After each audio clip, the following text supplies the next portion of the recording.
अमेरिकी रिपोर्टले एउटा निकै कडा र गम्भीर शंका व्यक्त गरेको छ।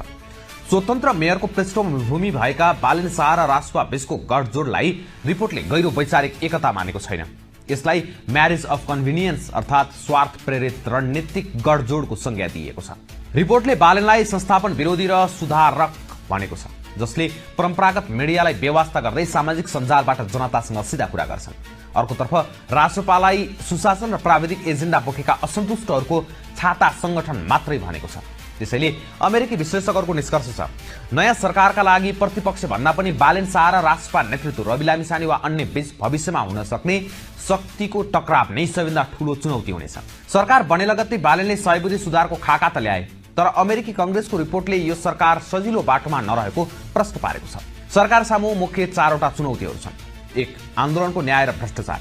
सेप्टेम्बर 2025 को हिंसामा मारिएका 75 जना युवालाई सरकारले कसरी न्याय दिन्छ र पुराना नेताहरूको भ्रष्टाचारका फाइल कसरी खोल्छ, यसैले यो सरकारको जनमत निर्धारण गर्नेछ। 2. आर्थिक संकट र खाडीको असर। अहिले इरानमाथि अमेरिका र इजरायलले सैन्य कारबाही गरिरहेका छन्, जसका कारण खाडी अर्थात मिडल इस्टमा रहेका लाखौं नेपाली कामदार स्वदेश फर्कनु पर्ने अवस्था आएको छ। रेमिट्यान्स रोकिने खतरा छ। ऊर्जा अभाव र देशभित्रको उच्च युवा बेरोजगारी बालेन सरकारका लागि टाइम बम बन्न सक्छ। 3. विदेश नीति र चीनको BRI। बालेनको विदेश नीतिलाई रिपोर्टले व्यावहारिक र राष्ट्रिय स्वार्थमा केन्द्रित हुने अनुमान गरेको छ। नेपालले भारत, चीन र अमेरिकासँग सन्तुलित सम्बन्ध त राखेको छ, तर चीनको BRI परियोजना नेपालमा एकदमै सुस्त छ।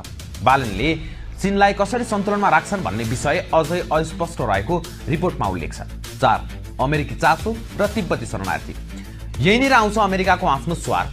सन् 2025 मा ट्रम्प प्रशासनले नेपाललाई दिने 32 करोड 90 लाख डलर र MCC परियोजना रोकेको थियो, तर पछि विदेश मन्त्री मार्को रुबियोले त्यसलाई निरन्तरता दिँदै थप 5 करोड डलर अनुदान बढाए। अमेरिकाले आगामी वर्षका लागि नेपालमा रहेका तिब्बती शरणार्थीलाई 1 करोड 30 लाख डलर आर्थिक सहयोग गर्दैछ। तर चीनले भने नेपाल सरकारलाई तिब्बतीहरूको भेला र अभिव्यक्ति स्वतन्त्रतामा अंकुश लगाउन निरन्तर दबाब दिइरहेको छ।